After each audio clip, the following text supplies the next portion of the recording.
Hi, I'm Jan, And I'm Debbie. and we're here to show you Waterfront Inn and Creekside Landing Bungalows. Or did I just put that all together? You put that all together. Creekside Landing Cottages and then Edgewater Bungalows. That's what I meant. So some really cute housing in the area that will give you an idea of what's available here. And it's a cloudy day, but it's always bright. And windy. And so we're a little squinting a little bit. But anyway, hope you enjoy the tour.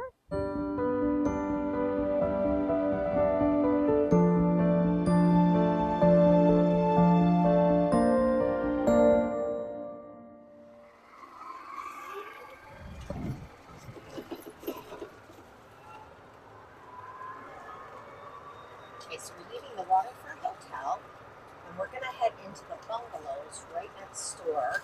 I think now they're calling these cottages down south, but I think these are termed bungalows, but same thing, yes. Edgewater Bungalows. And this area is adorable. Yes, we looked here several years ago just because we were curious. So we're right near Sumter Landing to give you an idea of where we're at. And these bungalows were built about 2010. And one of the years that Leah and I came to just poke around here, they were listed in about the 450s. I think Jan found one online that was originally purchased for $363, I thought. $363, and now it just recently sold for, you said, twice as much. About about 680. And then Zillow is saying it's now worth 800. So these, of course, they're on the water, so then that makes them more valuable. But they're just adorable. I love them. Yes, you can see right next door is the Edgewater Hotel, or the Waterfront Hotel. I'm sorry. And so these are all courtyard villas. So as you can see, they've got the fences in between. But they each are designed a little bit differently, so they're real cute as far as the designs and the materials they used. And little porches outside to sit and have your neighbors over. And this is, again, a very small community. And I don't believe there's a pool in here at all. I think it is just the villas when we looked. But super adorable place to be. And these that we're looking at right now are right along the water. And if we could see through there, which we won't be able to, but if we could see through there, you would see that they're right on Lake Sumter. And they've got a view directly across from them of Riley Grove Golf Course, which is one of the nine holes of the 27 that are on the Arnold Palmer Golf Course. Which is when they're redoing it right now. Otherwise, we could grab a picture because you can see all of these from Palmer when you're on number 9 of Riley. Yep. Yeah. And there's some big gators that also swim around this area with where these houses are. It's great gator watching. But we look at these for an investment when they first started buying them, and now we are kicking ourselves because we didn't. And if I ever move from my house, I would probably look in this area if I can afford it. Yeah, and they're really close to Lake Sumter to give you an idea of where we're at. Lake Sumter Landing is definitely within walking distance. It's about, what would you say, a quarter of a mile, half a mile? Yeah. From these. So this would be a great place to be if you'd like to live near Lake Sumter Landing. One thing I always think that people should think about, though, when they're thinking about living near a square is if you don't mind hearing the music at night. Oh, power washing. But if you're not interested in hearing the music every night from 5 to 9, you may not want to live real close to a square. That would be one of the things. I would go and check it out at night just to make sure that I could take all that music and how loud it actually is. Maybe it's not as loud as I picture it to be. So depends on how the wind blows. Yeah. Because we can hear Spanish Spring from where we live. So this is Flamingo Place, which is very Florida-ish. I would love to live on Flamingo Road Place. That's one of Jan's faves. Flamingo everything. Yes. It's Florida. So if you want to send Jan a gift, Send her something with flamingos on it. That's right.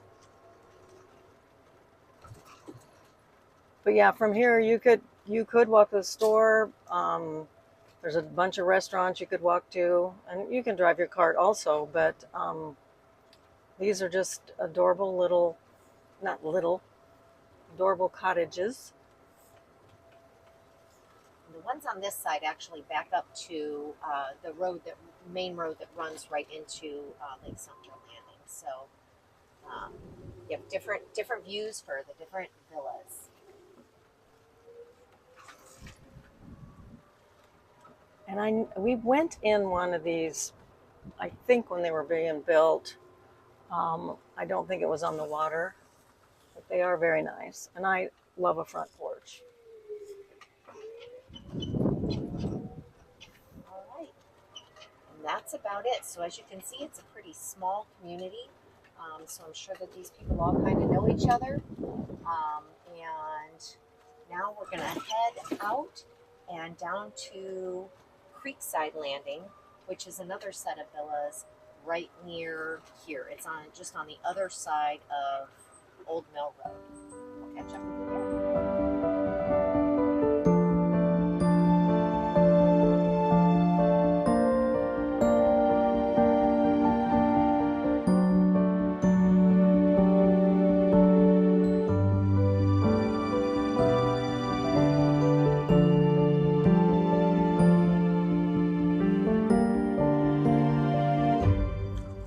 Here we are pulling into Creekside Landing, again in Sumter Landing. I always love their sign. You're going to see through the windshield, but I always think this is adorable. May all your dreams come true. What a way to come home every day. Exactly. You get to see that little sign. That's so cute. So this neighborhood's kind of mixed. These are more single family. Now, as you can see through there, they've got pretty good sized lots. They do back up to a cart path and Buena Vista Road, but these are some nice sized homes. And then on the left, which once we get in there, you'll see those are the villas.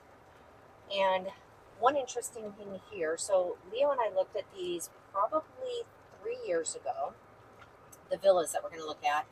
And the developer still owned some of them. They were listed as new, but yet they were built in like 2007 or 2009 or somewhere around there. Anyway, I'll let you know the exact date that they were built. But we didn't understand why it showed that they were new, because they are not new. And the reason for that is that the developer had never sold them. These were units that were used for the lifestyle visits. So if you came down for a lifestyle visit, there's a good chance that you were going to be put up at Creekside Landing. And so that was the reason they were still calling them new, is because they had never been retitled. So I thought that was kind of a Very interesting. yeah, technicality that I didn't really care for, because they were not new. To me, new is Brand new, nobody's lived in it. yes, nobody's little feet have been in there but mine, and that was not the case. So anyway, but they did have some for sale.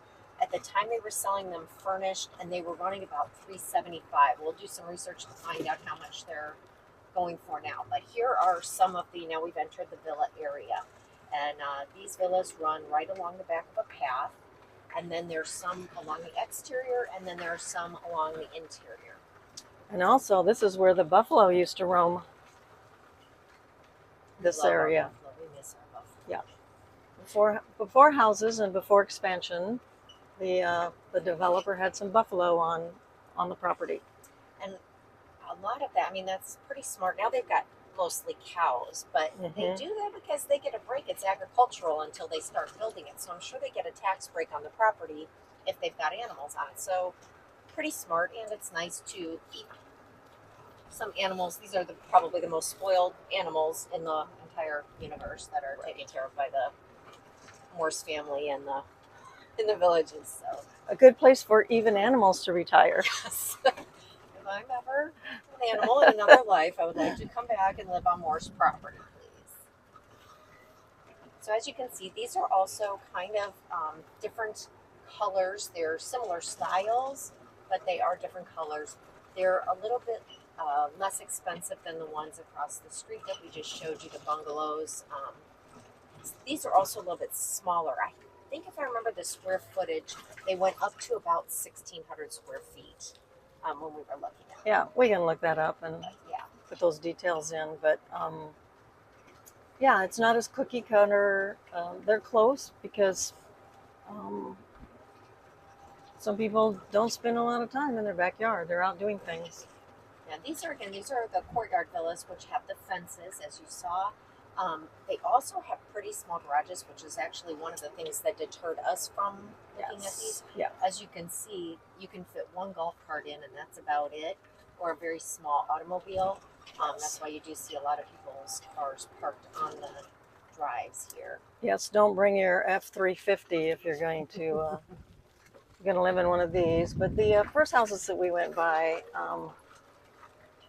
they did have that third stall, but they had bigger yards. But they had that third stall for your cart. And the villages got smarter as more people were having maybe one or two carts, that they did a double garage and a cart garage, which makes your life a lot easier.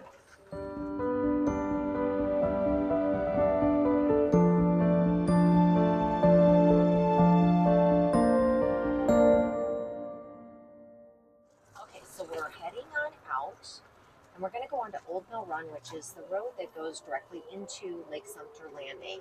And we're going to show you now how close you are to a lot of doctor's offices, and then right into the square. And then we'll come back and we'll go to the Waterfront Hotel to show you how cute that is. So if you have some guests and you don't have enough room in your home, you'll have a great, or if you don't like the people that are coming and you don't want to live with them, you'll have a place that you can take them that's a real nice, that hotel is very nice. So just right here, that is a whole bunch of medical buildings here. And they have just redone that hotel. Yes. They totally redid the inside. And there's a restaurant in there called Amelia's, which we have not eaten at. Have you? No, but we were there the other night for some music, and other people had eaten there and said it was really nice. So We'll have to get that a go one time. we'll go eat there. So we'll take a quick run around the square so you can kind of see what's down here in the square. Now right here on the right, you'll see the Barnes & Noble. And there's a restaurant called the Chop House, and we're going to do a video on the Lake Sumter Landing Square, so you'll have a better idea. We'll go into a little more detail there. So we're going to turn left here, and you're going to see, so right down there is the square. And then we're going to go left here. This is where it's a little depot for buses to come. It's a company called Waterfront, and they can pick you up here and take you to the airport, and they also do trips. So they'll take you to, say, Jacksonville for the day or the night. They do some overnight trips. St. Augustine's, or yeah. Yep, they do a lot of stuff. So I know somebody that just went up to New York and Washington, D.C. and that stuff on a trip through them. So they do some overnights and they do some just day trips out there. So now here we are. We're back at the hotel at the Waterfront Inn. And we're going to go take some pictures and show you around on the inside. Now I checked the pricing for the queen rooms, and depending on the time of year and the date you were coming, they ranged anywhere from $140 to $250 a night.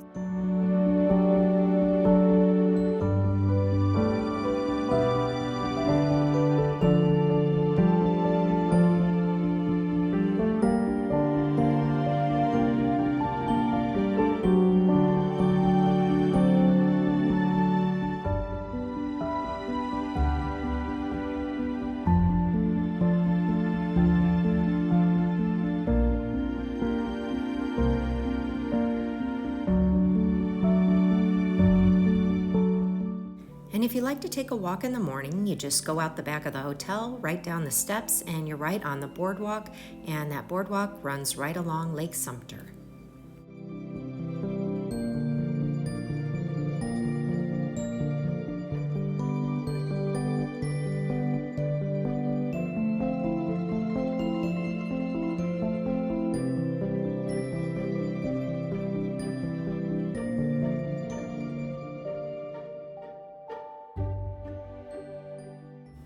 We hope you enjoyed the tour. Thanks for watching, and remember, like and subscribe. Thank you.